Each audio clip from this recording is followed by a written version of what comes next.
Okay, so week 3, MS 201, we're going to start with Army writing style, and then we're going to move into leadership.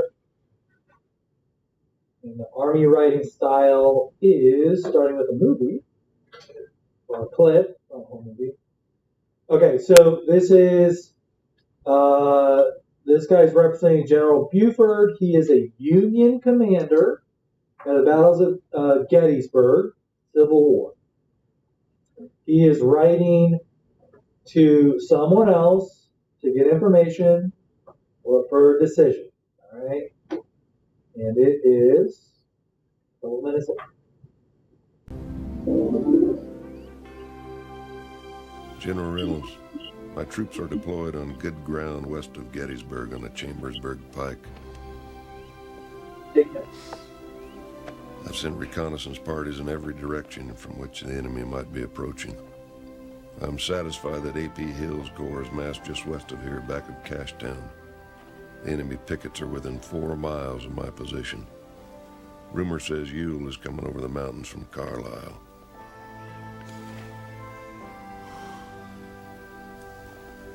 If true, 2 Confederate corps will converge upon us in the morning, one from the west and one from the north. Do you want me to hold this position if attacked? Confirmation requested. J&O Buford.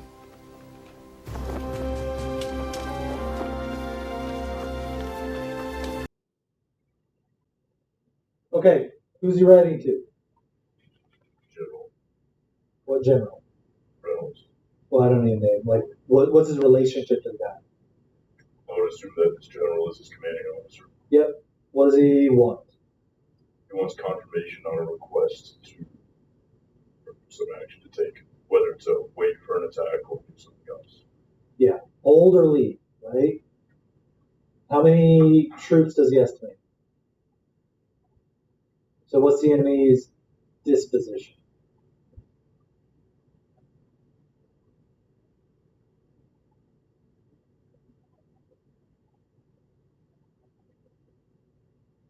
What do you think? How large of a force?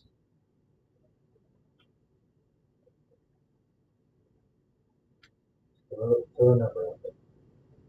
Throw a size. 1,000. Was it a brigade? Was it a division? Was it a corps? Was it an army? What do you guys think? Okay. It said 2 corps. Right? Now again, you would have read that letter, so you would obviously have been able to read 2 corps. So he's saying, here's what I've seen, here's where I am, here's where they're coming from. I think he says the north and the west, right? So here's where we think they are, the size, where they're coming from, and that took 57 seconds to read. How long of a letter do you think that was? Was it a 10-page letter? Not very short. Right. Okay, so Army writing style, short and to the point. Okay? You can understand in a single rapid reading, general theory of errors, grammar, mechanics, usage. Good Army writing is concise, organized, and right to the point. So there's a term for this. We call it terse, T-E-R-S-E, terse. Terse out. This is contrary to everything you guys have been taught up until this point in your life. Everything that your kindergarten through 12th grade has been trying to get you to write more. And the Army says, no. Tell me what I need to know and nothing else. Okay? I don't want to know that you feel happy and it was a sunny day. I don't care. Who's coming and what do you want from me? That's the biggest thing. Why are you writing it? Like you said, do you want me to hold the ground or do you want me to leave? Right? Retreat, go somewhere else. Very simple, to the point. Here's what I'm saying. What do you want me to do given the information I have given you? All right. Learning objectives, memorize this. Whoops. AR 2550. That's Army Regulation 2550.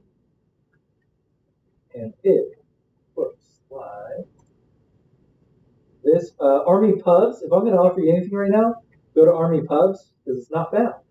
Because I'm not logged in. If you were logged in, you'd be able to go to Army Pubs. That is pretty much every regulation that we can have. So anytime you want to reference something, you're going to do it. Preparing and managing correspondence is what it is. It's going to show you how to format your writing. All right, that's what it's going to show you. It's not going to show you what to write. It's not going to give you context to what you should write. It's going to show you the format of how you write something. If you're writing a memo, if you're writing, let's see what else we got here. What's that here? All right, if you're writing an off-order memo or an endorsement, it's going to tell you what this should look like. Okay, so 2550. That's what you need to know. 2550. You are not going to memorize this until you become a staff officer, because until you become a staff officer, you're not going to be writing a lot using this. You'll be writing emails and spot reports or salute reports or whatever reports, but you're not going to be writing memos on behalf of a battalion, a brigade, division, right? You're not going to be there because you're going to be a lieutenant, right? So is there a format we should follow for emails, or is it just like very similar to Form 1? Yes. Yeah, so we'll get to it. Well, I'm not going to say there's a format, but it's like the next slide, maybe 3 slides down. So yeah, email is going to be your primary method of communication for the foreseeable future. Right? You're going to email people you don't know, people you do know. It's basically codifying something that you want, right? And once it's an email, I probably still have emails from 15 years ago. Not that I ever look at them, but they're there. All right, so here's your principles. This is what you need. A bottom line up front. This is the bluff. Bottom line up front. That's why it's highlighted. Put the recommendation, conclusion, or reason for the writing. Why are you writing to me? Do you want something from me? Are you trying to inform me of something? Is there a decision? Why are you writing me? Just tell me right up there, up front. Right, your first paragraph, first sentence should be up there, and then you can get into the rest of the weeds as you get through. I believe they say limit every memo you write to 2 pages or less. All right. So put in the first paragraph, and then you can have a whole, page and a half behind it. But I just need to know up front, what do you want? Use active voice. We're going to talk about the difference between active voice and passive voice. We're going to give you a couple of, it's a learning exercise, just so you guys can try to recognize it. Since there's only, I'll probably just break into 2 groups, and you guys will just compare. Concise, organized, to the point. Use correct spelling, grammar, punctuation. Always write in the first person, using I, you, and we as subjects of sentences instead of this office, this headquarters, all individuals. All right. While this is simultaneously passive, it's also not taking ownership. Okay. Listen, I don't want to throw you in jail. It's the other guys that do. It's like, no, just you own it. You're the person writing this. This is your memo. Okay. Or you'll probably write it on behalf of the commander, but the commander is basically going to sign it and say, yes, I endorse this. This is what I, the commander, want to see happen. Okay. When you displace the blame, you're also trying to change the authority to someone else. Okay. So, convey clear message in a single rapid reading. Use respectful, professional tones. Once it's in writing. You can't take it back. Okay. If we have a conversation and no one records it, okay, we might forget. But once it's in writing, it's written down. It's hard to get context and attitude. If you say something like in jest, right, a joke, I can take it as a joke, but when someone reads it back, think of like a court reporter reading it back, some things read really, really bad, okay? Like when you just read it. So it's not always great. So just always have a respectful, professional tone, and those are principles of good writing. Substance, organization, style, correctness. Okay, what's substance? What are you trying to get at, I guess? So yeah, what does it mean? What's going on? Okay, what's organization? How it's formatted. Yeah. There's a lot of ways to organize something. Usually you will do it by category or chronologically. Okay? Here's a series of events. Either this happened first, going down to what happened last, or this happened most recently and here's everything that led up to it. You're going to organize it in that way, or category. Like we love our categories. Here's what S1, S2, S3, S4, S6 is doing. But that's how you're going to organize it. And the style is yours. Okay? This is how you write. This is your voice. When I write something, it will sound different than the way you write something. A lot of this can come back to where you were born and raised. For instance, if I were to write the word y'all need to do something, that's weird because that's not like native to me, but it may be native to you. And people can hear that. Like when they know you, like, oh yeah, Captain Flynn, who's from Georgia, loves the term y'all, so I can hear that in his voice. Whereas Major Clover, he's never said the word y'all in his life, so I don't know what that means. Right? So that's your style. And then correctness to little simple things such as using is instead of and, or was instead of or. Just be correct. Okay, that's why you're going to proofread things, which leads us to the next thing. Research what you want to write about, plan it out, develop a draft. Okay. Write your draft, revise the draft, and then you're going to have someone else read it. Okay. When I write things, sometimes you write a lot. You will skip over words as you're reading because you know what you mean to say. And when someone else reads it, they'll catch things that your brain won't. Okay. This is something that you should probably do for every single paper you're going to do, regardless of it, if it's in the military or not. All right. It's just something like, oh yeah, this is what I meant. And then some other third party says, well, this is what you wrote. Right? It will save you a lot of hassle and credibility. So if you write something that doesn't follow these things, it's bad. Research is the most important thing. So if you ask your boss for something that you could have figured out easily by doing basic research, you've wasted their time and shown that you're lazy. All right, and that's not good to show your boss or anyone else. Major types, memorandums, op-ords, endorsements. You will write endorsements as second and first lieutenants, okay? I know as a first lieutenant, I was a platoon leader and I had like 30 people and a handful of them wanted to become officers. I wrote like the reference letters, right? I'm endorsing this. This would go like this. If you're a general, you might be endorsing the program. But for you guys, what's important to you as lieutenants, you will endorse someone, right? Someone is going to come to you and say, Lieutenant Flynn, I'm getting out of the Army and I want a job at Amazon. I want to go to Officer Candidate School or ROTC. Will you write me an endorsement? That's what you will probably write in your first couple of years in the Army. Your memos, if you go to a staff, you go to battalion staff or company staff, you'll write memos for other people. Okay? You will be the first draft. You'll dialogue with your commander probably or a section lead.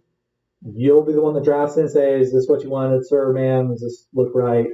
But someone else will be publishing it. Okay? You'll probably be a point of contact. Let's say you'll have oversight over your memos. And then op orders. If you are a company commander, your op orders will be signed by you. You can prepare them yourself. You can have a staff officer do it. Your op orders will be routine. You will have a template, and then you will just change the details. We're going to a shooting range to do this on this date. Here's how we're going to execute. We're going to go do a convoy somewhere. Here's when we're going to do it. Here's how we're going to execute. But the template will probably remain the same. So you'll do all of these. These are major types. If you're writing for a division, your op order is going to be larger. It's going to have a thing called annexes.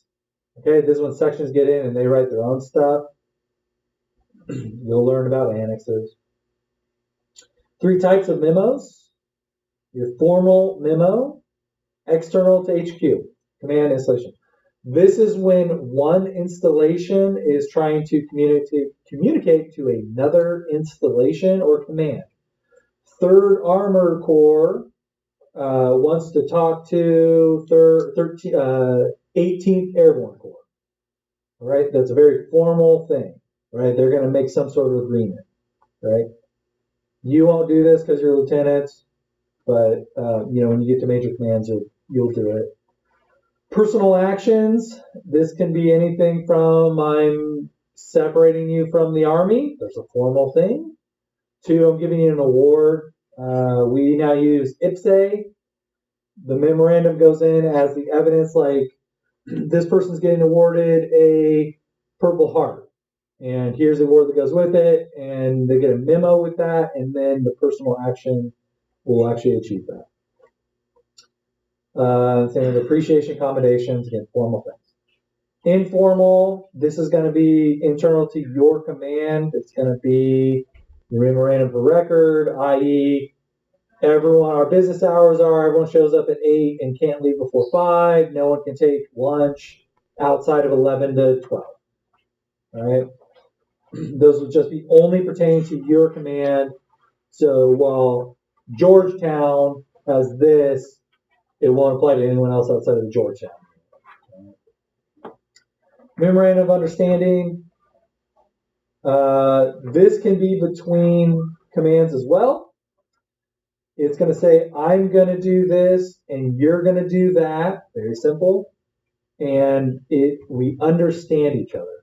I'm going to be doing a potluck at the drill hall and you're going to be doing a potluck at some other place. We understand each other. We're both doing potlucks. Okay. A memorandum of agreement is normally a binding thing and can be legal. Okay. This is going to be like, I need to hire the gate guards for the gates, and it's going to cost us $700,000.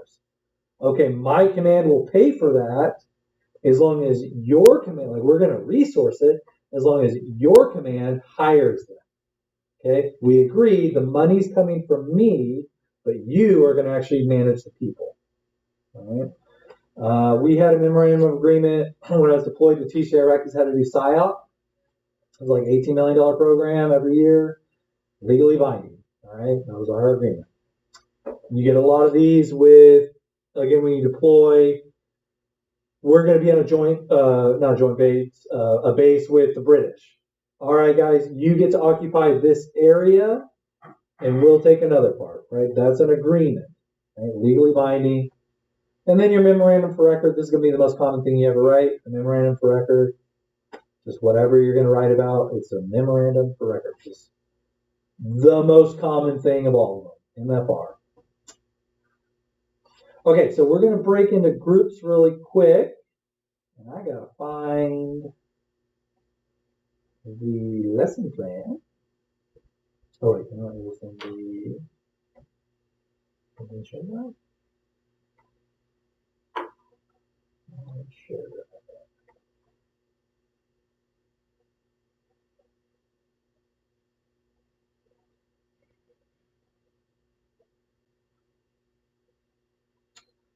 Should be this guy.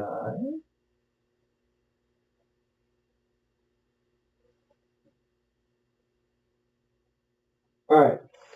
So we talk about passive voice, active voice.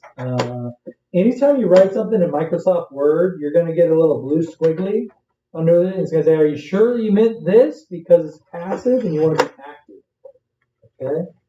Have you guys all heard about passive and active voice in writing? Okay. So let's break into two. This half of the table and that half. And you're just going to look at these. And you're going to write a P or an A next to it. And just write 1, 2, 3, 4, 5, 6. All right. So spend the next 5 minutes, talk amongst yourself. And then I'm going to come back and we're going to say what you think of, is this passive or active? And if it is passive, How would you rewrite it to be active? And if it's an active voice, what would it look like if it were passive, right? You guys understand the assignment? All right, so 11:07 now, and 11:12, you ready to talk?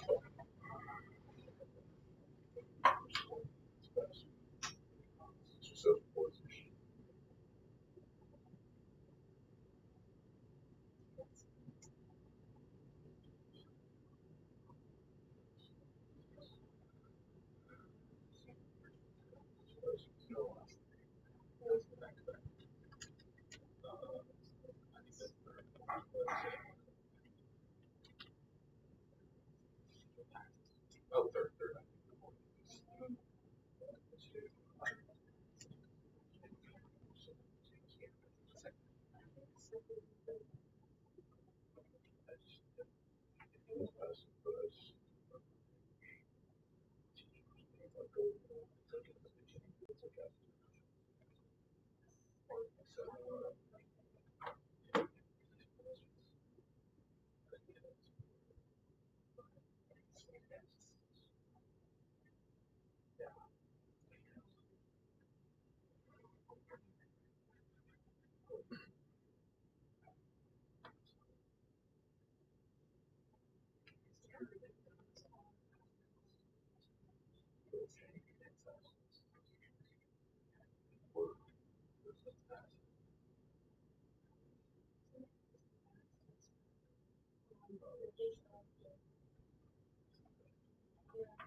Because if you're expecting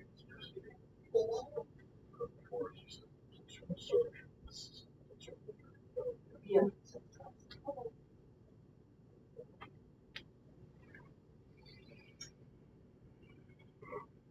a treacherous dog, especially if you're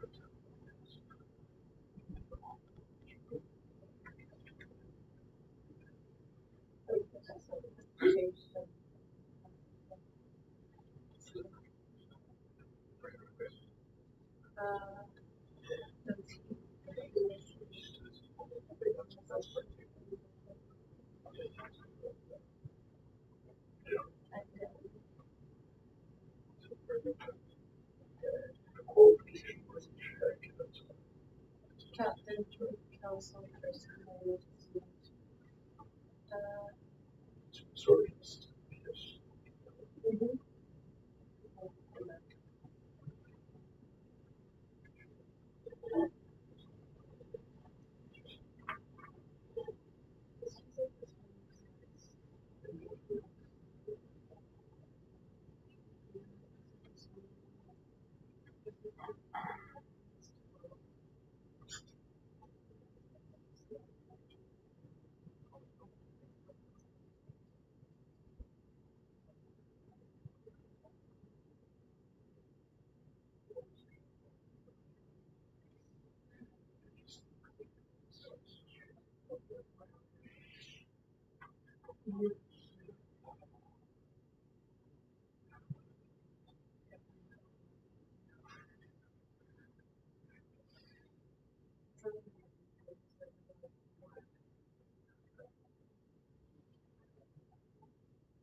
You guys got it?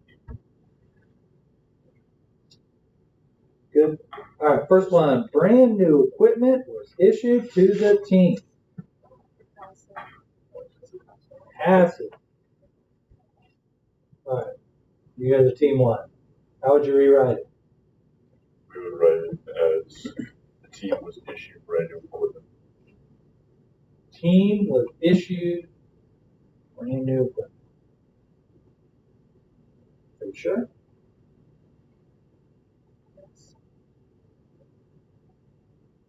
Yes, sir. Cadets were on the qualification range.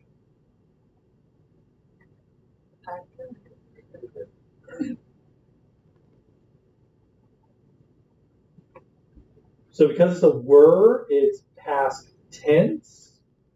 And that doesn't necessarily mean it's passive, right? It just happened in the past. How about First Lieutenant Smith was counseled by Captain Drew? How do you rewrite it? Yep, flip it, easy. The platoon leader is assisted by the platoon sergeant. How do you rewrite it? Sergeant assistant. Yes, I would say assist, right? You drop the ED, it's what he does. The platoon sergeant assists. Captain Webb read the op order. Specialist Jarrett dug a trench. Trench dug Jarrett. Okay, I think we just did that. All right, so that's passive and active voice. You always, as far as the Army's concerned, you always want to use active voice. Okay, clarify the purpose of the email. So we're in email etiquette, which is request from emails. Yeah, this is going to be your primary mode of communicating with most people. At this point, you're going to talk to people you don't know, people you met for the first time, people you're going to talk to once, and move on with your life. Like I said, blunt. Write in the subject line what you want, right? Before they even get it, right? You have to, from, you might have a BCC, but it's going to be subject line, Major Clover travel voucher, DTS voucher. First instant email, even when responding. Okay. Normal grammar, normal punctuation, clear to the point, short words and sentences. All right. This is going to be your standard letter. Okay, you know you're writing to. Good morning, Specialist Johnson. I've never spoken to this person, right? I'm Major Clover. I recently completed my travel and I put a voucher in the system. Can you take a look and approve it? Over. Use your complete signature block, which hopefully you guys can read that. Let's make it big. Okay. Who are you? You are Captain John Smith. Who do you belong to? Alpha Company, 1st Battalion, 3rd Brigade, Infantry. Where are you at? Fort Anywhere, Minnesota. How do I reach you? Here's your aux line. What I will tell you is that you're going to email people that are off the installation, or what we call outside of the organization, meaning they're not part of DOD, they're not part of the Army, or whatever, Department of War, whatever we are now. If that's the case, then drop this and this. They don't need to know where you live and where you're going to be at, all right? This is kind of a protecting yourself, right? Here I am, here's how you reach me, but would you put your home address on this? No, you don't want people to know that, all right? Because there's some crazy people out there and you just don't want them to know. Email etiquette? Everything we just said? Okay. So let's say it's me. I sent my travel voucher and it's been 2 weeks. Hey, Specialist Smith, were you able to get around to my travel voucher? All right. It's been 2 weeks. Don't be a jerk about it. Just bring it up. Like, hey, you probably should have gotten to this. A wrong way to write that is, Specialist Smith, it's been 2 weeks. Where the F is my travel voucher? Right? Why haven't you done this? Okay. Limit emoticons, avoid word shortcuts. Shortcuts are slang. Everyone knows what LOL means and JK, but you get some other ones. You have no clue. What's an example of an acronym you guys use that's pretty out there? It's your generation. What are you doing with your head right now? SMH, right? Shake my head. Old people don't know what that means. SMH. Did you misspell a word? What's SMH? Okay. So don't do it, right? You have the time. It's like a kilobyte of data, so who cares? So just type out the word. All right. In email, just type it out. Now, if you know the other person and you know they're going to get it, you're fine, right? But like I said, most of the time you won't. This is in record, all right? So don't email angry. You're going to be angry at something, okay? Maybe one of your privates did something stupid. They got a DUI. They pissed off someone. Maybe you're mad at something your spouse did or your kids did or your dog did. The person reading the email doesn't know that and they don't care, okay? So do not bring your negative emotions into your emails, all right? Specifically negative and angry, all right? If you're going to be happy, it's fun, right? You want to spread the joy, that's fine. Don't be angry. They don't care about whatever your problems are, probably. In line with that, don't shout, right? Exclamation point on everything, because you can hear it, right, when you read it. Even if you write it, and you might not mean it that way, if someone interprets it that way, now they don't want to help you because you're shouting at them, you're being mean to them. That's all I did. Consider what you write. I had a first lieutenant, I was company commander. Was he second lieutenant? First lieutenant, he did something stupid. Like he just stopped showing up for a couple of days of work. What was the situation? It's been a long time, guys.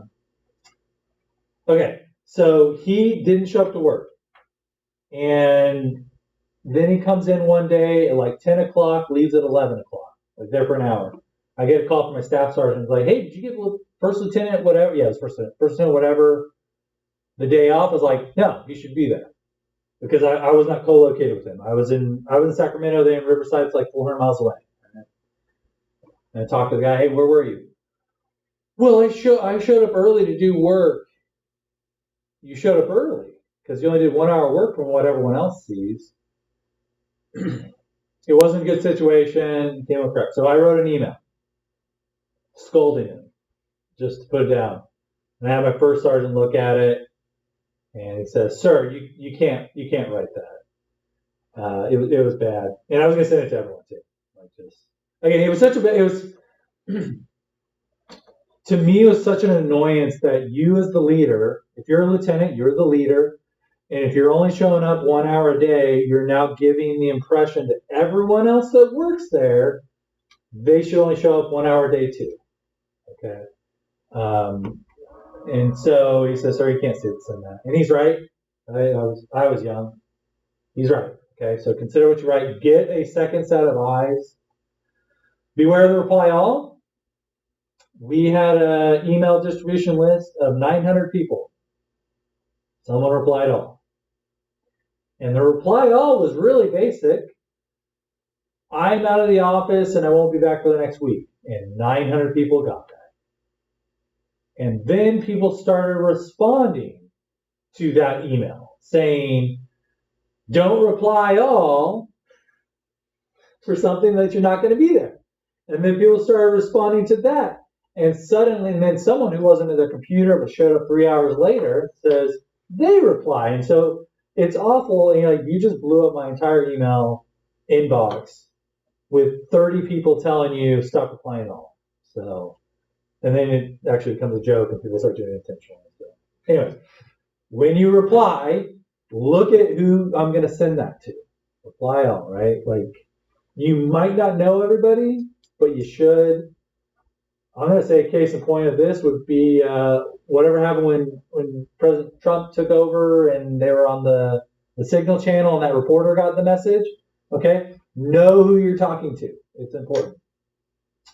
And then use courtesy and attachments. If you're going to attach something to the email, tell them see attached. Okay, you can see an email and be like, hey, did you get this other letter I sent you? And they're like, no, I didn't get it. But if you attached it, they're not going to look. A lot of people just won't see attachment. So literally write see attached. Okay.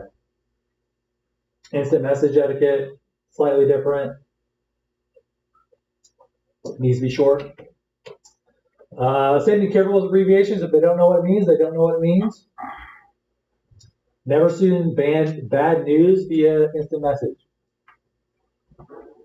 Hey, your friend, right? Let's say it's Lieutenant Smith. He's your friend. He's got a wife named Jackie. You send a text, hey, Jackie, Lieutenant Smith was in a car wreck. And that's it. Okay? Not only is that bad news, you're going to send this person worrying, and maybe it's just a fender bender, right? Like, oh, yeah, he's got a flat tire, right? So it could be serious too, right? It could be like he died, right? So don't send bad news via instant message. It's a call or you show up, all right? Because bad news is personal.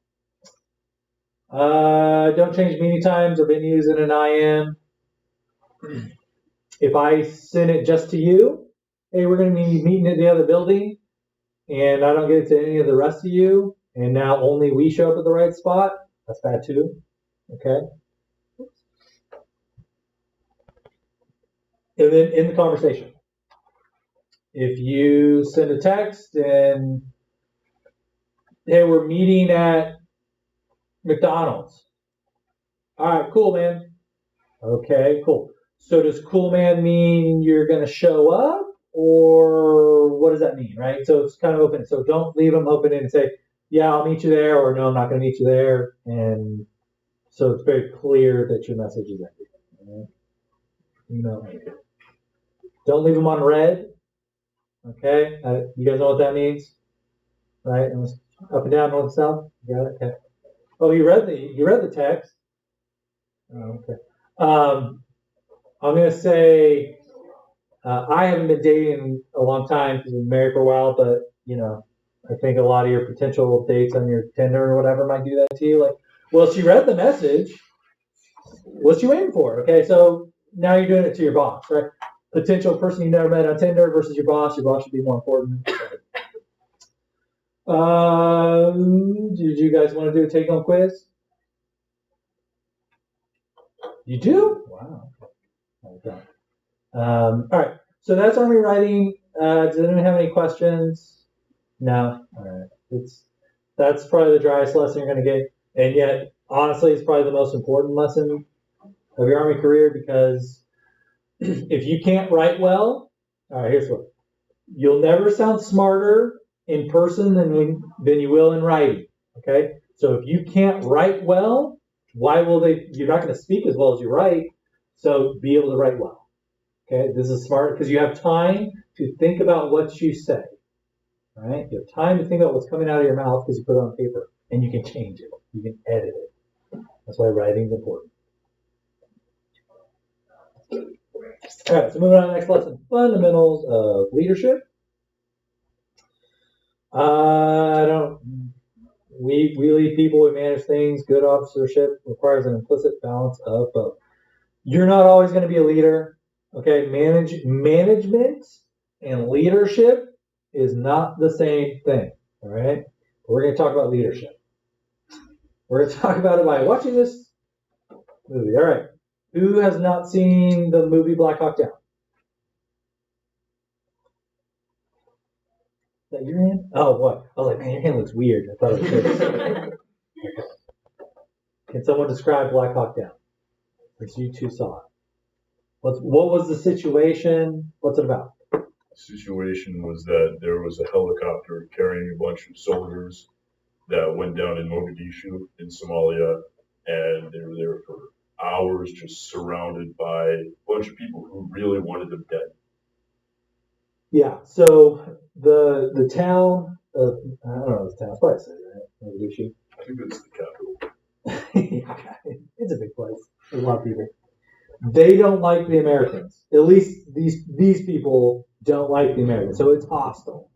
A Black Hawk is a helicopter. It gets shot down, and they, the Ranger, I believe they're Rangers, want to go and rescue them.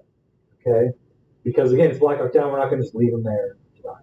Right? So this is a clip. It's about 3.5 minutes. This movie is 2001, so before any of you were born, right? Which meant the event happened certainly before you were born. It is real life, or it did really happen.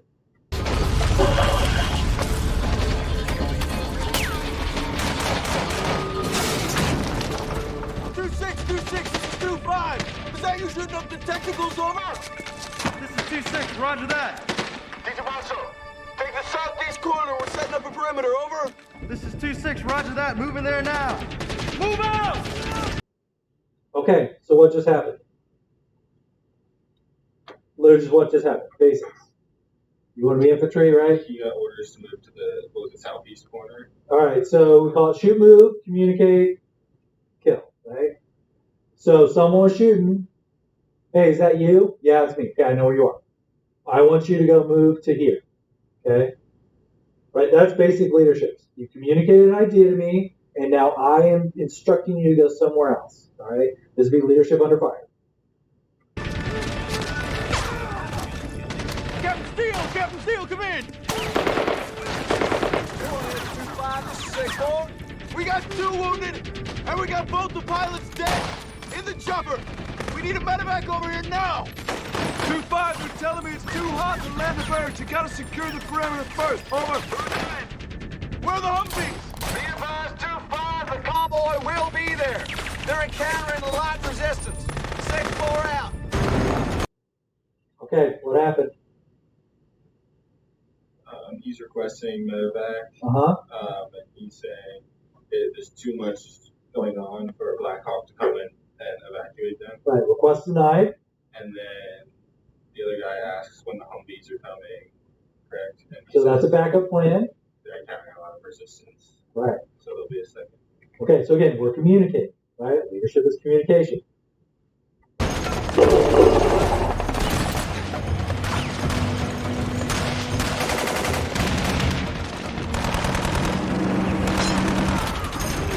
Get the 50 up! You should see the crash directly ahead.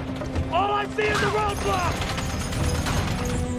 All right, I'll have to figure out another way.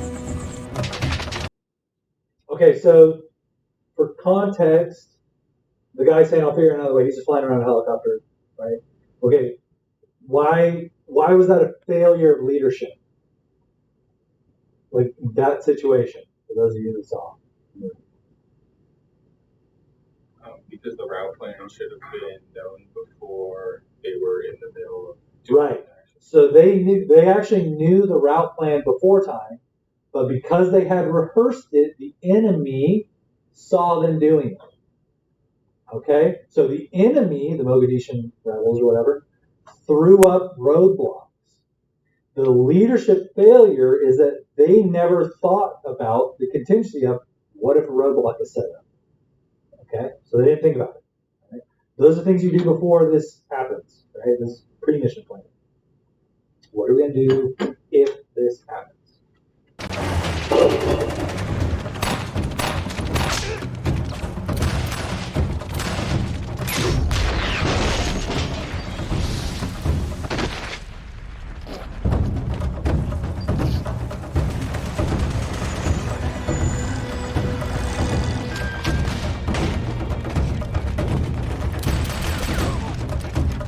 Give me a defensive perimeter so we can load the wounded!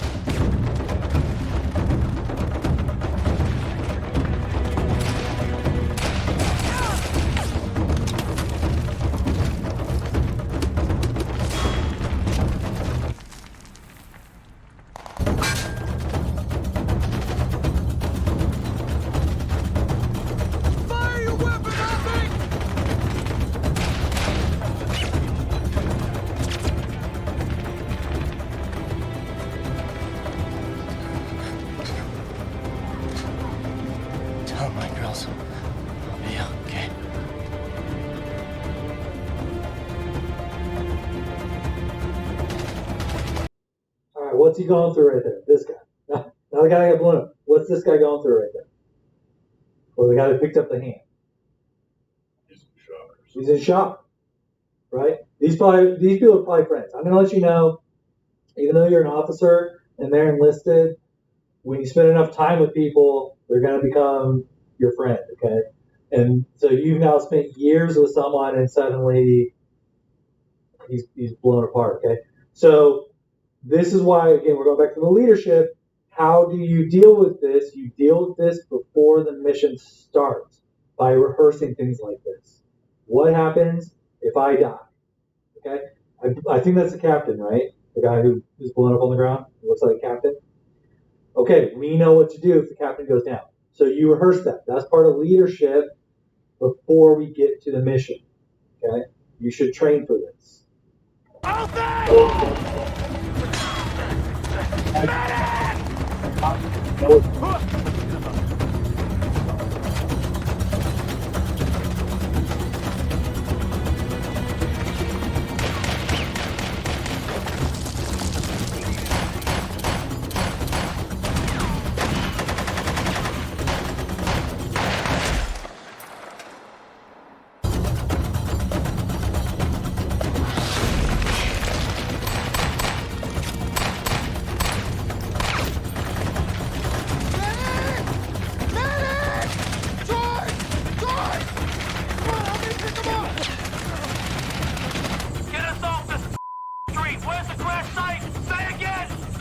Keep going straight 200 meters. Roger that. Let's go! Now, those guys are in the helicopter. They're super calm. All right. Now I'm gonna say they're not down there, so they're not feeling the chaos. But another aspect is if you're talking to someone that you think should have the answers, do you want them to be panicking? Right. So even if he is aware of what's happening, that calm presence is helpful and useful. Okay.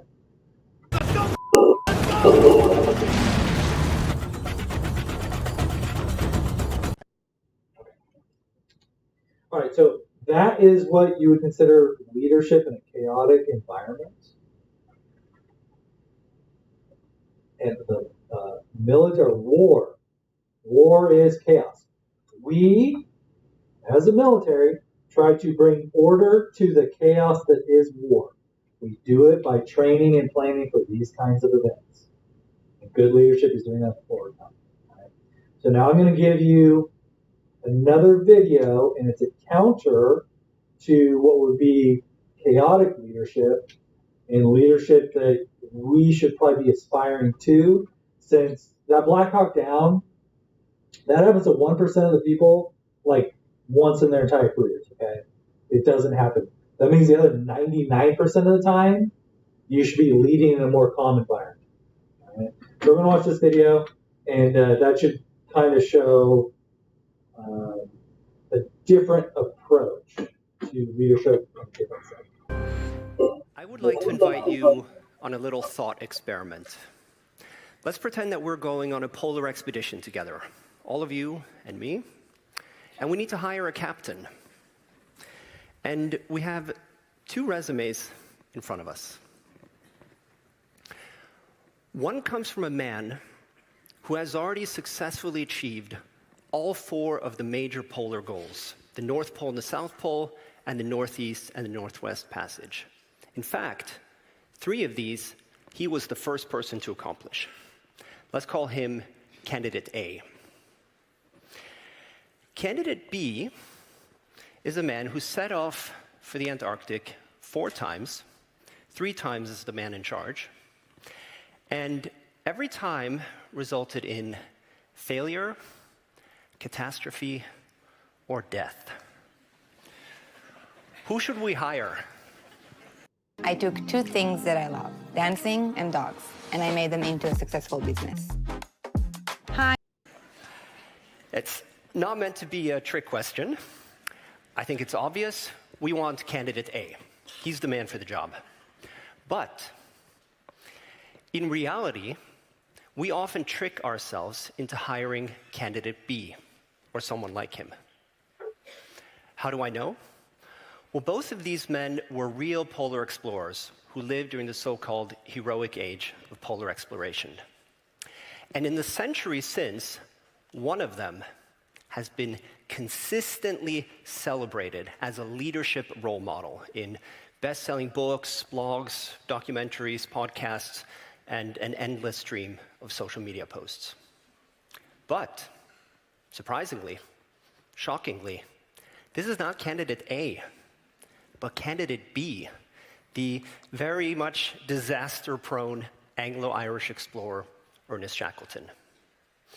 Meanwhile, candidate A, the Norwegian Roald Amundsen, by any metric, the most successful polar explorer to have ever lived, has been largely forgotten. I did a quick search in my university's library catalog before this talk, and I found no fewer than 26 books that celebrate Shackleton's leadership qualities. For Amundsen, I found 4, 2 of which I wrote.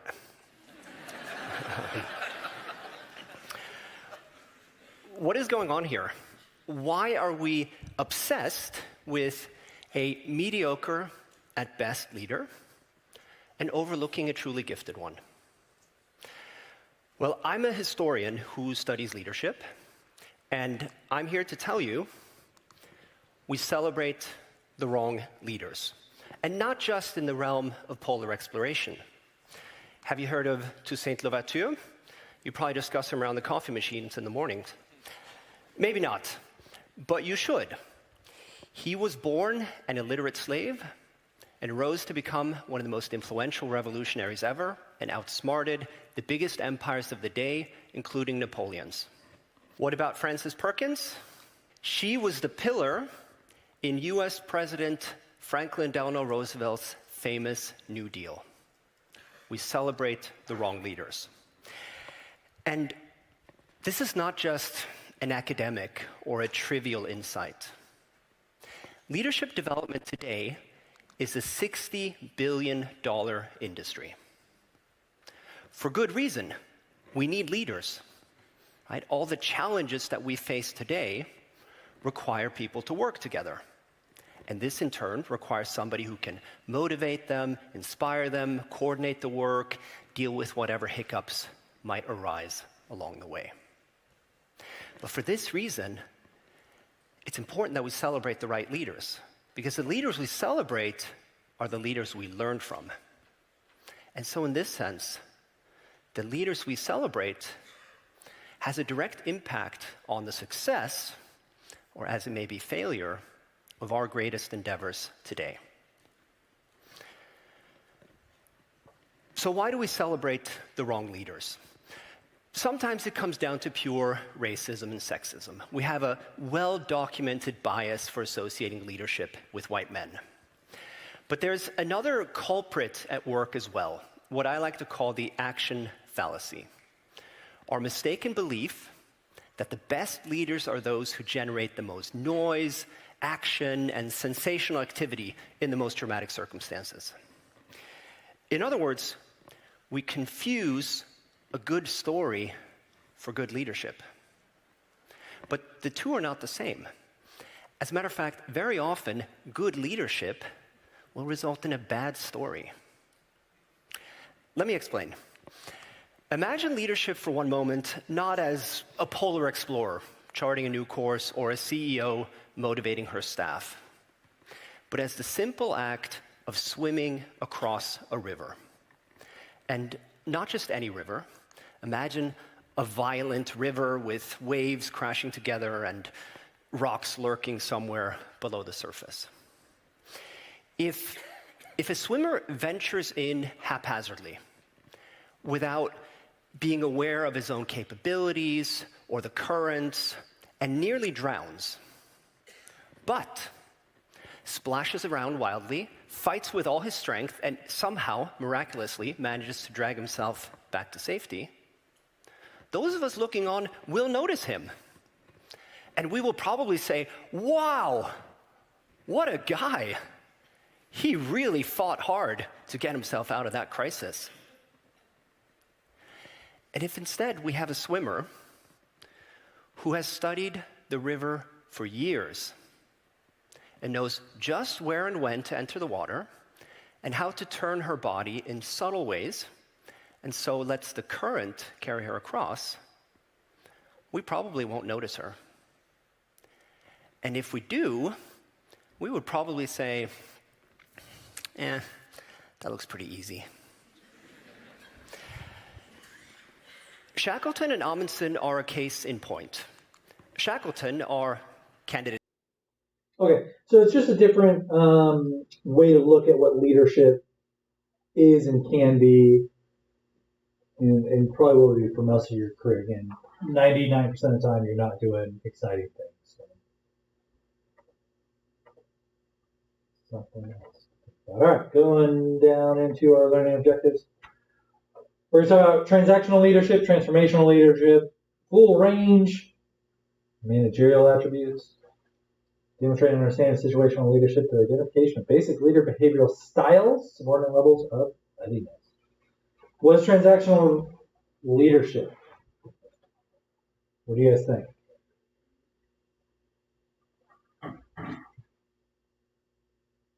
Sounds like it's kind of viewing leadership as a job, something that you clock in and out of. I do this for you, you do this for me. Like a transaction. Okay, so what you described at the end would be what we call quid pro quo. There you go, quid pro quo. I'll do something for you if you do something for me. This is usually considered the worst type of leadership. All right? Again, not necessarily transactional, but the quid pro quo specifically. Okay. What do you think success is rewarded means?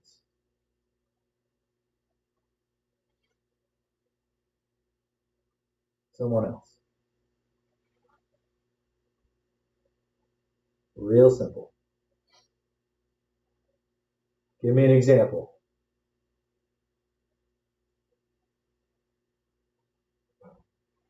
Nothing comes to mind.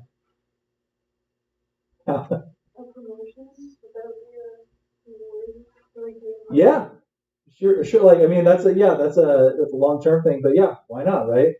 You did a great job. I want you to keep doing a great job. I'm going to promote you. Okay.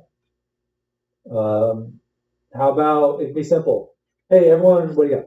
I was gonna say, like in the work field, like if you do really well in a quarter, or whatever, you get like a bonus or something like that. Yeah. Yeah. Successful. Yeah. And again, you guys are focusing like straight up on like financial transactions. How about everyone came in on their 2-mile run in 15 minutes? Take the rest of the day off. All right. I'm rewarding you. You guys did a great job, right? I've incentivized you by doing that. What's an exact opposite of that? Right? Where failure is punished. What's an example of that? You failed, now you need to go to Fat Fridays. Sure. Right? That's what I said, right? You guys failed. You get remedial PT on Friday. Did any of you guys go to basic? Okay, I think you've seen a movie. What happens when one guy messes up in basic training? Everyone gets punished, right? Those are transactional. They work for short-term successes. Okay? That promotion at work is a great thing, but if nothing else happens, eventually you're going to get bored of that work. Probably, right? It's just work. But that's not going to keep motivating you. Like, oh, I already got the promotion. Okay, so, all right. This style leader provides guidance and oversight, oversees productivity and detail, more managing than leading. Very common in many organizations. Transformational. I want to change something. I want to transform it. Who's in the right? Who's that guy? Who? Lincoln. Abraham Lincoln. Who's he? President during the Civil War. He's the president during the Civil War. What did he do? Again, grand picture, right? What did he achieve? How did he transform this country? Got rid of slavery. Got rid of slavery. Kept the Union in one piece. Kept the Union intact, right? Established that the federal government, the Union, is stronger than the states, right? Those are huge transformations and long-term enduring effects. Okay? This is focused on long-term goals. Okay? They develop and sell a compelling vision. That's the biggest one. You must have a vision. If you're the leader, you have a vision. You need to communicate that vision and then tell them how you're going to get there. All right? Elon Musk wants us to get to Mars. Okay, Elon, how are we going to do it? Well, he's got a plan, I'm sure. Right? So that's transformational leadership. The way you achieve transformational leadership often is through transactional, i.e., I'm going to give you short-term wins over the course of time to get those long-term goals. Okay? That's how you build. That's how you build your cohesive team. Okay, here's what they consider their full range of leadership model. Like you said, you want to become the transformational leader. You want to have the vision and get people there. Transaction helps you get there, right? Not the worst. What's laissez-faire? Let it go. Let it be. Yes. What Elsa? Is that Elsa? Let it be. Oh. Or it's just, Frozen. I think that's what it I have children. Actually, you guys might have seen Frozen. That's kind of your age group, right? Okay, anyways. Laissez-faire. I don't care. You guys do whatever you want. I don't care. Laissez-faire. Right? Is this leadership? It's the opposite, right? It's apathy. Okay? Completely ineffective and passive, right? We're on a, well, there's like X, Y, and a Z going on here, right? It's not active. It's ineffective. And we consider that bad leadership, bad quality. Management by exception, very passive. I only worry about small things that are problems. I don't care about the rest of the organization. I only care about the problems, right? It's very. You guys do whatever you want. Oh, if something goes wrong, show tell me. Okay, that's not leadership. That's just I'll manage it if you guys bring it to my attention. Management by exception. I am managing it, but I don't have a vision. I'm never going to get there. Okay, I'm going to kick the can down the road. I'll deal with people as they come. I'll make people happy, I guess. You're starting to get something there, but you lack a vision and a way to achieve that vision. Right? That's why it's our model. Here's a grid, another way to envision this. Looks like I got concern for people on this axis and concern for production on this axis. If you don't care about your organization and you don't care about your people, you're going to fail. Right? We don't achieve anything and no one's happy. Okay? Impoverished management. We don't care. What would be a good task manager that's high production and we don't care about people?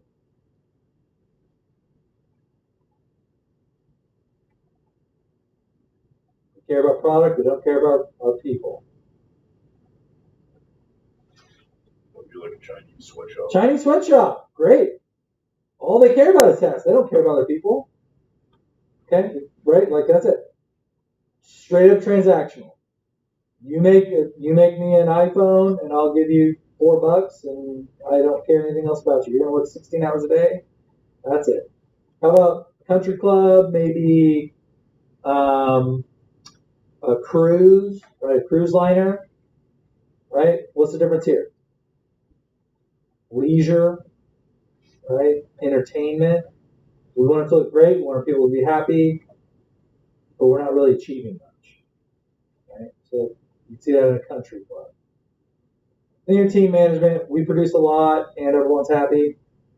If you can get there, right, that's where you want to be, but it's hard to do, okay? Because when you make expectations and requirement of people, most people are naturally lazy, so you have to get people to want to do things, right? That is what leadership is, convincing someone to do something that they want to do, okay? I guess that you want them to do, so without the threat of force or violence. Situational leadership. Does a leader in a school, a teacher, lead in the same way that those guys in Black Hawk Down would have led? Totally different situation, right? It requires a different leadership style. Okay? 2 key assumptions: task behavior, relationship behavior. If it's something simple, do you need a lot of guidance and direction?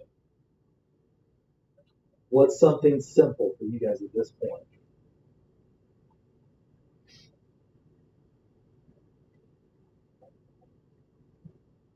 How about putting your clothes on? Wear clothes every day, right? Do you need a lot of guidance for that? No. Do you need a lot of amount of social or emotional support to wear clothes? Maybe. Okay, so this is more on the quad chart: directing, coaching, supporting, delegating. And then more into subordinate levels. Okay, if you guys are all here, you're unable to do something, you're insecure, you're not a leader. Okay? We want you to be confident and capable of doing things. Okay? And willing, right? I can be competent and confident, but if I don't want to do it, I don't do it. Right? That's where you want your people to be. That's when you're ready to go, right? That's when you're ready to deploy and fight and win. This is all of it together, right? These are those quad charts, and now you got a flowing banner. Directing's your level 1. This would be basic training. They don't know anything. You were telling them exactly what to do. Exactly what to do. Basic training. Delegating, something the commander will do. Can I write on this? I don't have a mouse, so this might be hard. Quad chart.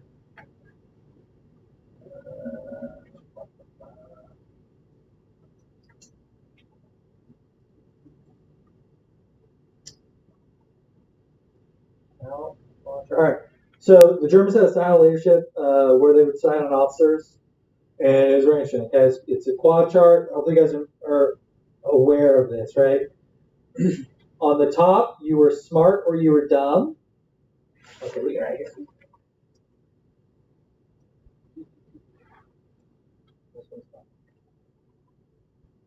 Smart, smat, or dumb. And where's my center?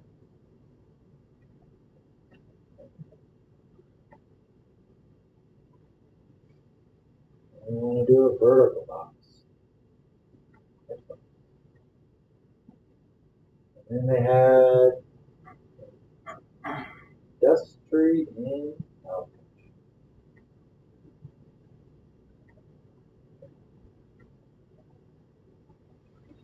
Industrious and lazy.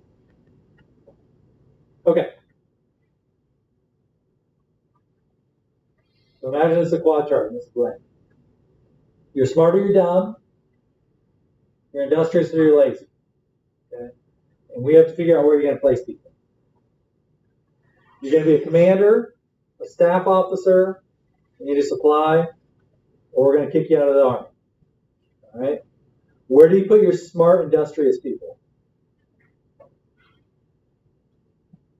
do you guys think?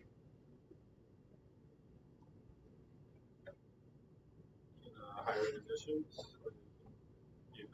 Are you going to kick a smart, industrious person out of the army?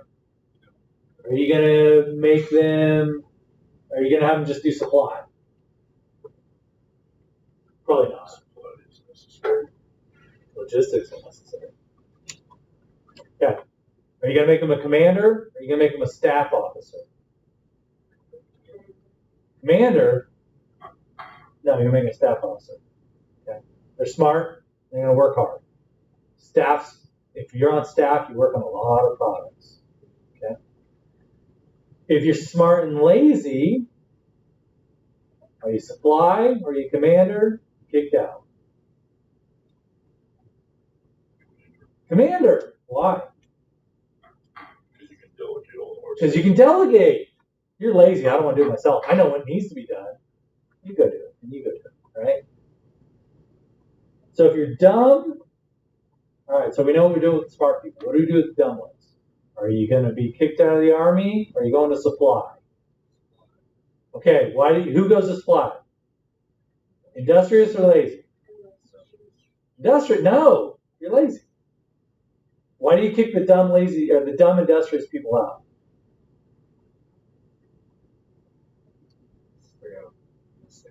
They're going to mess things up, and then they're going to keep messing it up, but they can't figure out how to get it right. Okay?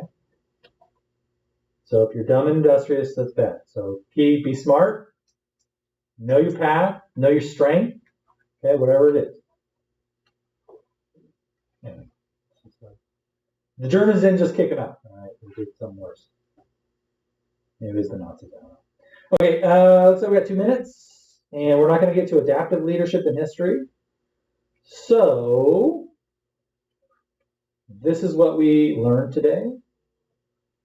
Hopefully, what's transactional leadership? What do you guys got? Anything? It's focused on tasks and output. How about short-term wins? What's transformational leadership? Focused on the long-term vision. Long-term vision. Okay, we talked about the full range of laissez-faire to transformational. Managers are different than leaders. Okay, we're going to get more into situations next week. But again, situations, it depends, right? Your style of leadership, and that's why we get to adaptive, okay?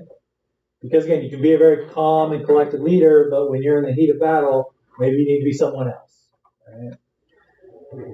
Your self-assessment essay. If you guys want, you can decide of those 4 what you think what you think you are. Do you think you're smart or dumb? Do you think you're industrious or lazy? Okay. And then your quiz. Let's see what's on there. What manual is for the Army style? AR 2550. 2550. You don't have to memorize what's in it. Just memorize this. You don't have to memorize. I bet if I Google Army writing manual. Let's see if it comes up. Yeah, there it goes. Right. Got it. Okay. Any questions?